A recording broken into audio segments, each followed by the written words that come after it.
তবে যারা এই সমস্ত অপরাধ করেছে তাদেরকে আমরা ছাড় দিব না। অবশ্যই তাদেরকে তাদের বিরুদ্ধে আইন ব্যবস্থা গ্রহণ করা হবে।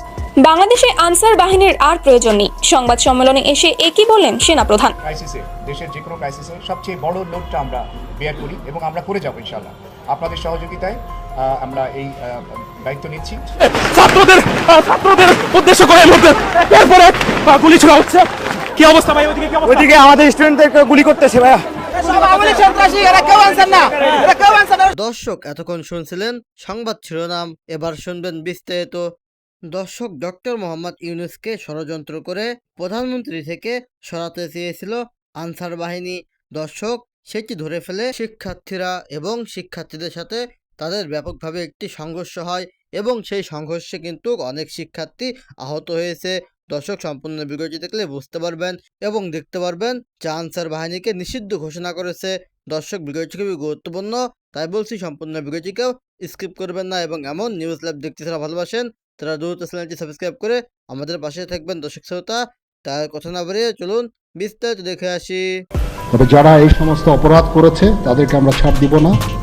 অবশ্যই তাদেরকে তাদের বিরুদ্ধে আইন ব্যবস্থা গ্রহণ করা হবে। বাংলাদেশে আনসার বাহিনীর আর প্রয়োজন নেই, সংবাদ সম্মেলনে এসে একই বললেন সেনাপ্রধান। দর্শক, টানা 10 ঘন্টা সচিবালয়ের কর্মকর্তা কর্মচারীদের অবরুদ্ধ করে রাখার পর বৈষম্য বিরোধী ছাত্র আন্দোলনের শিক্ষার্থীদের সঙ্গে সংঘর্ষে জড়ান আনসার সদস্যরা। সংঘর্ষের পর শিক্ষার্থীদের ধাওয়ার মুখে ছত্রভঙ্গ হয়ে পড়েন তারা। এ সময় বেশিরভাগ আনসার সদস্য ঘটনাস্থল ত্যাগ করলেও আটকা পড়েন শতাধিক সদস্য। সবকিছু স্বাভাবিক হওয়ার পর রাতেই তাদের প্রিজন ভ্যানে করে শাহবাগ থানায় নিয়ে যাওয়া হয়েছে। মধ্যরাতে কিছু আনসার সদস্যকে আত্মসমর্পণ করতেও দেখা গিয়েছে। এ সময় কিছু আনসার সদস্যকে নিজেদের ইউনিফর্ম খুলে ফেলতেও দেখা গিয়েছে। হাত জোর করে ক্ষমাও চেয়েছে কেউ কেউ। পরে সেনা সদস্যদের উপস্থিতিতে পুলিশ কর্মকর্তারা তাদের নাম খাতায় লিপিবদ্ধ করে প্রিজন ভ্যানে তোলেন। তাদের বিরুদ্ধে পরবর্তী সিদ্ধান্ত অনুযায়ী আইনানুগ ব্যবস্থা নেওয়া হবে বলে জানিয়েছেন উপস্থিত কর্মকর্তারা। তো দর্শক, আনসার বাহিনীকে কি নিষিদ্ধ করা উচিত? জানিয়ে দিন এই বিষয়ে আপনার গুরুত্বপূর্ণ মতামত ভিডিওর কমেন্ট বক্সে। ব্লান্ট ইনজুরি ছিল মাথায়, যার ফলে উনি ফেন্ট হয়ে গিয়েছিলেন। তো পরে আমাদের এখানে আসার পরে ওনার উন্নতি হয়েছে। আমরা তাকে ওসেকে ছিল অন স্টাফ ইমার্জেন্সি সেন্টার থেকে আমরা আজকে তাকে কেবিনে শিফট করেছি। উনি মোটামুটি ভালো আছেন। তবে আমাদের সাথে এই 5 জনের মধ্যে 2 জন তাদের সার্জারি লাগছে। নিউরো সার্জনরা একজনকে অলরেডি ওটিতে নিয়েছেন আর একজনকে নেবেন, আজকেই তাদের সার্জারি করবেন। তো বাকি রুগীরা প্রাথমিক চিকিৎসা নিয়ে চলে গেছেন আর বাকি যে 3 জন আছেন ওরা ভালো আছেন।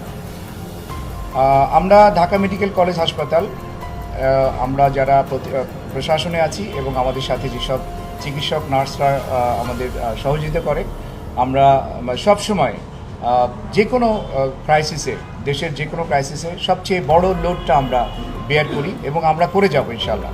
আপনাদের সহযোগিতায় আমরা এই দায়িত্ব নিচ্ছি। আর একটা বিশেষ বিষয় আমি বলতে চাই, আমাদের এখানে এখনও 100 জন ভর্তি আছে। টোটাল 850 জন আমাদের এখানে ভর্তি হয়েছিলেন। 2000-এর উপরে রুগী আসছিলেন, তার মধ্যে 850 জন আমাদের এখানে ভর্তি হয়েছেন। এখনও আমাদের কাছে 100 জন রুগী আছে।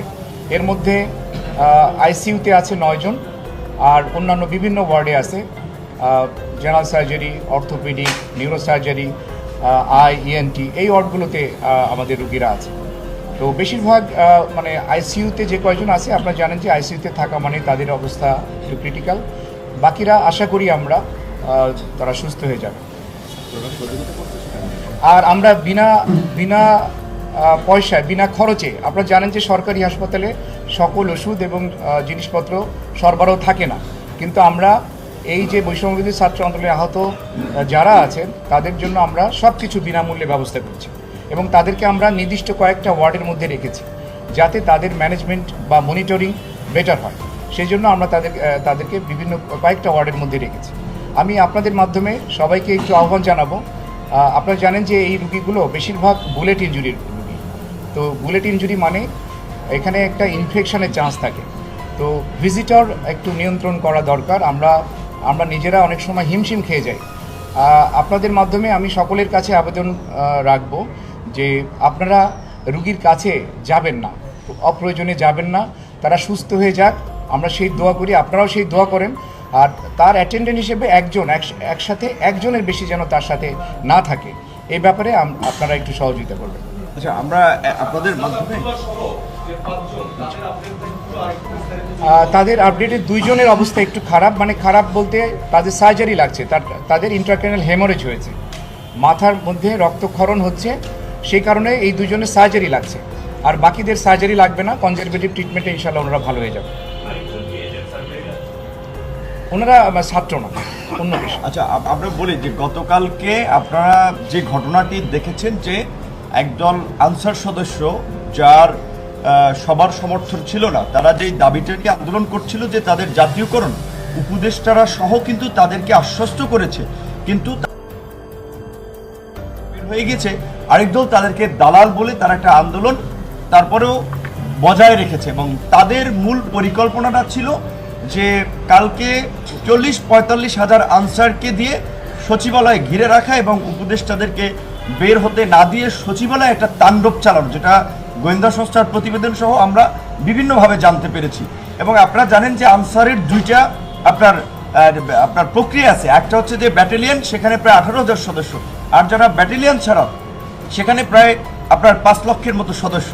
মূলত এইটা পতিত স্বৈরাচার সরকারের একটা উস্কানি, একটা ষড়যন্ত্র ছিল যে একটা নৈরাজ্য তৈরি করা, এবং ওখানে আনসারের মধ্যে সরকারের দোসরদেরকে ঢুকিয়ে দিয়ে রাতে মূলত একটা নৈরাজ্য তৈরি করার চেষ্টা করা হয়েছিল। তখন ছাত্ররা বিশ্ববিদ্যালয় থেকে গিয়েছে, আমরা পল্টন থেকে আমরা এসেছি, এবং আমাদের ছাত্র জনতার সম্মিলিত প্রতিরোধের মুখে তারা শেষ পর্যন্ত পালিয়ে গেছে।